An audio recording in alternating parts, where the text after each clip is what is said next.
Maka kalau ada, maaf pemerintah, maaf Pak Menteri, maaf Pak Wali Kota, maaf Pak Bupati, kalau dia kiai berbeda dengan pemerintah, itu kiai yang bagus, kiai yang peduli dengan negaranya, tidak mau kiai membiarkan negara ini hancur, tidak mau kiai membiarkan negara dalam kedoliman.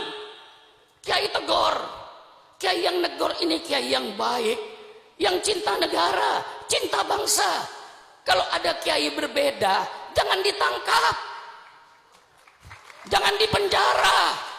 Kalau ada kiai berbeda, undang ke kantor kabupaten. Syukron Makmun berbeda dengan Bupati Lumajang. Bukan musuh saya ini, saya cinta sama bupati, supaya bupatinya tidak tergelincir. Undang saya ke kabupaten. Ini namanya demokrasi. Ngopi bersama dengan bupati. Betul atau tidak? Kalau perlu dengan mie goreng. Betul atau tidak? Mari bicara apa maunya Pak Sukron. Oh begini Pak Bupati Lumajang, begini Pak Bupati Pasuruan, sesuai dengan Al-Quran dan Sunnah Nabi begini. Kan enak toh. Jangan dimusuhi, lalu dianggap lawan. Ulama ini yang mendirikan republik ini. Kalau tidak ada ulama, tidak ada NKRI. Saya tegas, persilakan yang mau nuntut. Tidak ada ulama, tidak ada NKRI. Saya berikan fakta. Karena yang sekarang jadi pemimpin ini orang yang tidak baca sejarah barangkali. Ya, Al-Mukarram Kiai Stakuf itu yang akrab dengan saya dulu kakeknya. Kiai Bisri Mustafa yang akrab dengan saya kemana-mana.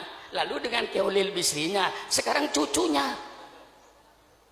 Lah ini perlu baca sejarah. Ketika Indonesia mau proklamasi, Bung Karno bikin 60 panitia, gagal. Akhirnya bikin 9 panitia. Terdiri pada Bung Karno, Bung Hatta, Maramis dari Katolik, Abi Kusno, Wahid Hasyim, dan termasuk beberapa ulama-ulama lainnya mendapatkan rumusan. Apa rumusnya? Negara Republik Indonesia berdasarkan ketuhanan dengan kewajiban menjalankan syariat Islam bagi pemeluk-pemeluknya. Di luar Islam tidak usah menjalankan syariat Islam bagi. Nah, ini yang disebut Piagam Jakarta.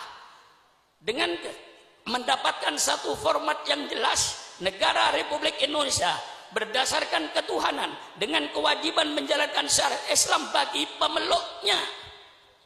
Maka Bung Karno diminta untuk segera proklamasi tanggal 17 Agustus jam 10 pagi. Proklamasi, kami bangsa Indonesia dengan ini menyatakan kemerdekaan Indonesia. Hal-hal yang mengenai pembinaan kekuasaan dan lain-lain akan dilaksanakan dengan cara saksama dalam tempo yang sesingkat-singkatnya. Masa kiai sudah apa? Kiai sudah berproklamasi begini, gua masih dicurigai. Radikal. Apa-apaan itu? Nggak ada itu. Kiai radikal tidak ada. Kalau Kiai Amar Ma'ruf Nahi Mungkar, Kiai Bah ada. Betul kan? Kita ini cuma menawarkan konsep. Kita ingin melaksanakan peradaban Islam yang berdasarkan Quran dan hadis. Ini yang kita inginkan. Karena banyak peradaban yang berdasarkan hawa nafsu. Seperti night club, dansa, joget, telanjang, itu peradaban, tapi dasarnya nafsu. Kami ingin bentuk satu peradaban, satu bangsa berperadaban yang berdasarkan Quran dan Sunnah Nabi. Ini kami mau tonjolkan. Walladzi arsala rasulahu bil huda wa dinil haq liyudhhirahu 'alad dini kulli. Dialah Allah yang mengutus utusannya dengan petunjuk dan agama yang benar. Untuk apa itu, Kiai?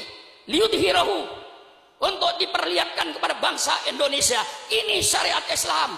Anda mau pakai persilakan, Anda tidak mau pakai persilakan. Wa ma alaina illal balaul mubin. Inilah syariat Islam. Kiai harus berani menampakkan ini syariat Islam.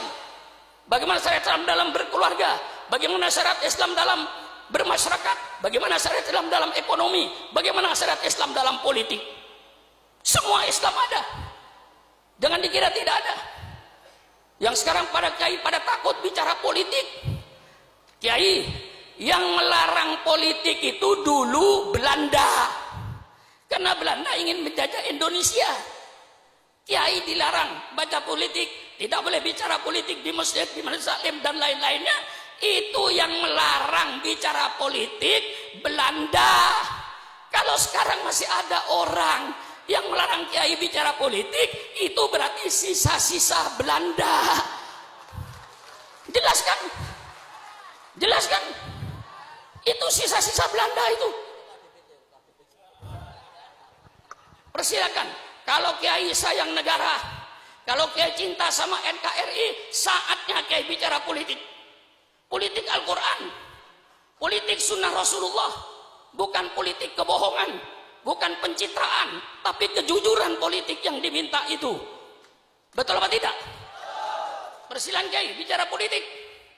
Politik Al-Quran, bicara politik, politik sunnah Rasulullah. Yang kayak tadi itu, Pak Bupati dan Pak Menteri, itu semuanya dalam Islam ada. Jangan mempersulit urusan rakyat. Hadis, man waliya min amri ummati fasyaqqa alaihim fashquq alaih. Barang siapa yang memegang pimpinan urusan umatku, dia mempersulit urusan umatku, maka dia nanti akan dipersulit oleh Allah di padang mahsyar. Maka ketua RT, ketua RW, lurah, camat, bupati, wali kota, gubernur, presiden, menteri, jangan mempersulit urusan rakyat. Kalau bisa dipermudah, mengapa dipersulit? Jangan sebaliknya. Kalau bisa dipersulit, mengapa dipermudah? Iblis.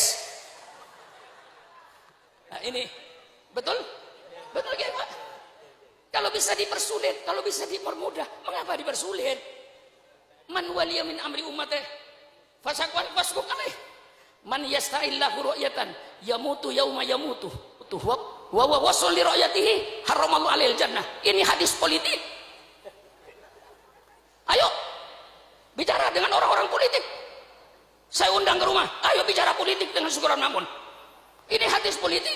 Barang siapa yang Allah jadikan pemimpin, kemudian dia mati. Ketika mati kayak bah, sedang menipu rakyatnya, pemimpin semacam itu haram masuk surga. Haram masuk surga. Doakan pemimpin-pemimpin yang belum memenuhi janjinya ketika kampanye, mudah-mudahan dipanjangkan umur. Betul apa tidak? Hei, pemimpin-pemimpin yang kau belum melaksanakan janji-janjinya ketika kampanye, tolong ya Allah jangan dimatikan dulu. Kalau nanti dia sudah memenuhi janjinya, mau mati, matilah kau.